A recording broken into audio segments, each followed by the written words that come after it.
Hi, I'm Jim Linnell. We're going to have a conversation with Kathy Flanagan, one of my dear friends. We had a chance to meet up with her at a recent International Federation of Leather Guild show. And she's somebody that you need to get to know. She's a very talented leather worker. She does some beautiful stuff. As you can see behind me, she did the tigers that you see here. She did this horse picture up here. She's very talented leather worker, does a lot of figure carving, but she's also a great teacher. She's traveled quite a bit of the world and quite a bit of the country, showing people what she does, and she's very good at what she does. So I hope you enjoy this conversation we had with her. She's an Stohlman Award winner and somebody you should learn from.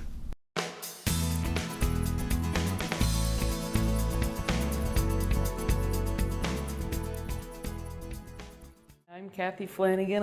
I live in Conifer, Colorado. I've lived in Colorado my whole life, and most of that has been up in the mountains. I love the mountains, and I get a lot of inspiration from the mountains, as far as scenery, wildlife, my own animals, and I have gotten to the point where I like to put that onto leather. I got into this in 1970. That was about 100 years ago, and I was in 4-H. The neighbor boy wanted to learn leathercraft, so he asked his aunt and his grandmother about it, and they went out and they learned how to do leathercraft, and they started a leathercraft project at our club. And they had a whole bunch of us kids in the neighborhood go over there and learn it, and it was just really something I liked. I didn't like cooking or sewing or knitting. I didn't like house type stuff. I didn't like the things that normal women do. I'd rather be outside, and in the wintertime, or when the weather's bad, give me a leathercraft. That was fun. I kept that up for until I was too old to be in 4-H anymore. My last year I made a saddle, and after I kind of graduated from 4-H, I started teaching leathercraft to other 4-H kids. And I'm still doing that. As far as the guild is concerned, I found it back in the 1990s. I forget exactly which year, but in 1997 I came here to Fort Worth for my first IFoLG show, and I was hooked. I saw that there were many wonderful people at the show, and I still know a lot of them from way back then, and we've become very close. I get into what they do here more and more pretty much every year. I was even head judge a couple years ago. So I just love the atmosphere here. I love the people, and I've gotten into teaching the past few years, and that is really the highlight for me now.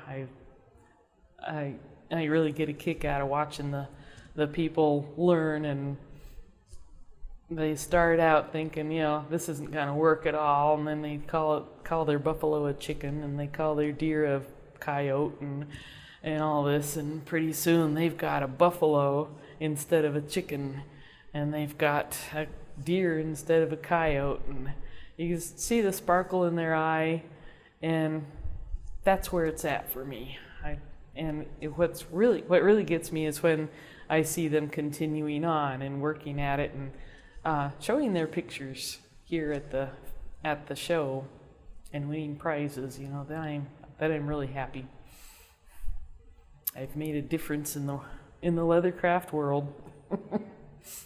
I also like to write articles for the Leathercrafters Journal, and I try to keep all sorts of different types of subjects going there, but it is mostly figure carving. I have found that there's an awful lot of people out there that just don't do figure carving.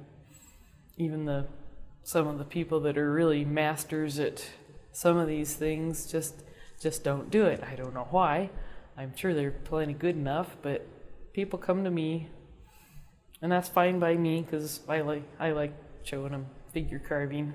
So that's really my specialty now. And you know, the first person that really influenced me was Dean Howard. He was a manager down at a Tandy store in Denver. And every time I walked in that door at Tandy's, I learned something from him. He always came up to me and he told me some little trick or something that he found out recently. And he was just full of knowledge. I started taking classes from him just because he knew so many things that I didn't know. I had been self-taught up to that point. I just took Al Stohlman's books and read them and tried to figure out how I could get my stuff to look like his.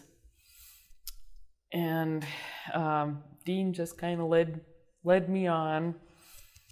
And one day back in the 90s, he brought up this doodle page contest deal to me, and he says, "Here, you should enter this." And by gum, I won. And you know, he was just such an inspiration. He's always encouraging me. So he's really the one that got me started in seriously taking on Leathercraft. Before it was just, 4-H and piddling around, but Dean got me into it more, and he got me into the guild.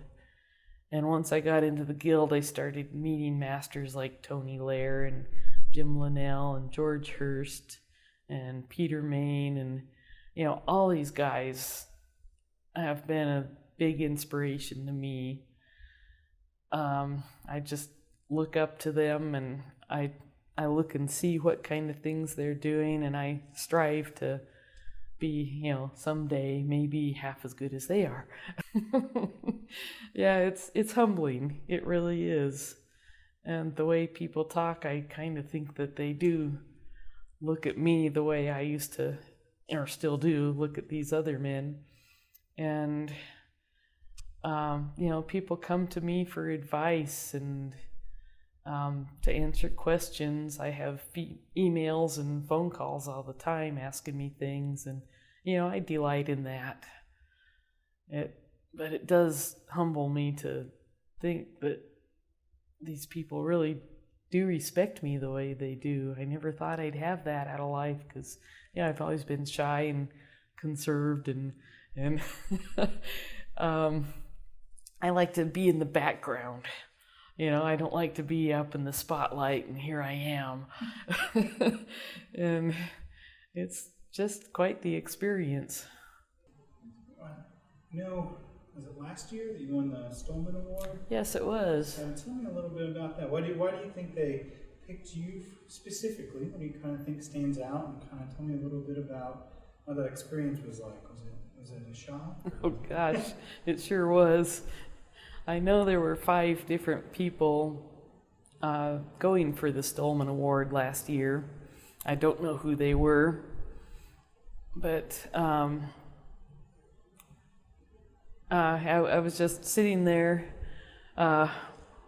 waiting for the announcements, and as soon as she started talking, I guess it was Tony started talking about who won it. His first sentence, I knew it was me, and I was to the point of just about tears at that point in time. But the way I won it really was, I put a lot into my portfolio.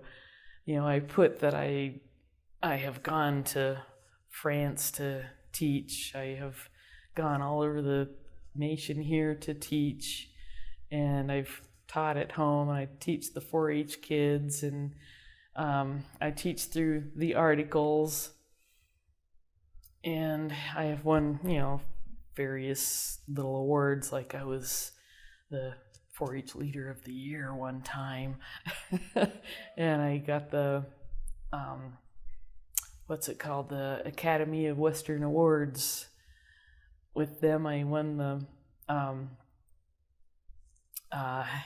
what did they call it? The Leather Artisan of the Year award. And, little things like that just all built up together. I guess they decided I deserved it. Maybe I can tell you the first time she really taught a class to people other than 4-H. And that was that buffalo. Yes, the buffalo. At the candy store. I went down to Oklahoma City one day. I heard that Jim Linnell was teaching this picture of a embossed buffalo, not the same one we did here today, but a different one, and I had never done that kind of embossing before. It's the extreme embossed. So I hopped in the car and I drove down to Oklahoma City. I almost turned around a couple times thinking, what the heck am I doing driving all the way there? It takes me a whole day to get there. But it was the best thing I ever did, because when I was there, one of the ladies who still comes to these guild meetings told me, you should get into teaching. You're helping me out, you're helping her out. You should just start teaching this. I thought, no, I can't teach.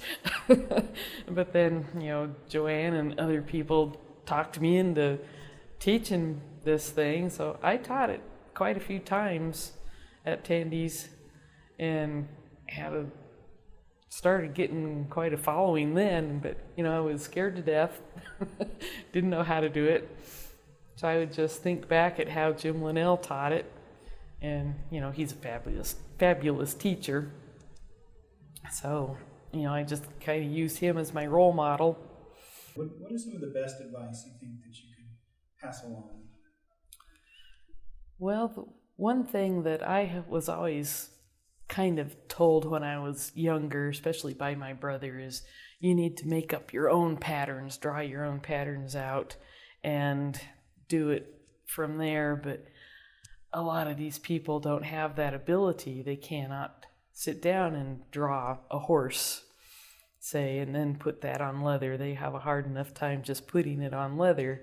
My advice is go to Google, pick an animal that you want to do, look through the pictures that come up on there, and pick one that looks like you could do it, and go from that. Just print that picture out, trace it right from that picture. And what you do on the leather is what counts, not the outline of the article, of the subject. So, do your own thing, but have help along the way. With, that kind of thing helps you with the anatomy of the animal and the coloring and how the animal sits and everything. A lot of people need that, and that's the easiest way to do it. Leathercraft is fantastic. Leathercraft people are fantastic. Anybody who has any interest at all in leathercraft really should get together with a guild somewhere, and then, if at all possible, come to a show like this and meet others and get the inspiration. Look at the competition room and the guild display room. There's things and items in there that are amazing that you don't see anywhere else. Most people don't know that you can make a vase type of thing out of leather the way people do here, or even a picture out of leather. It's just amazing what people can do. It's great inspiration just to see it. This wacky world of leather is what keeps me going, let me tell you.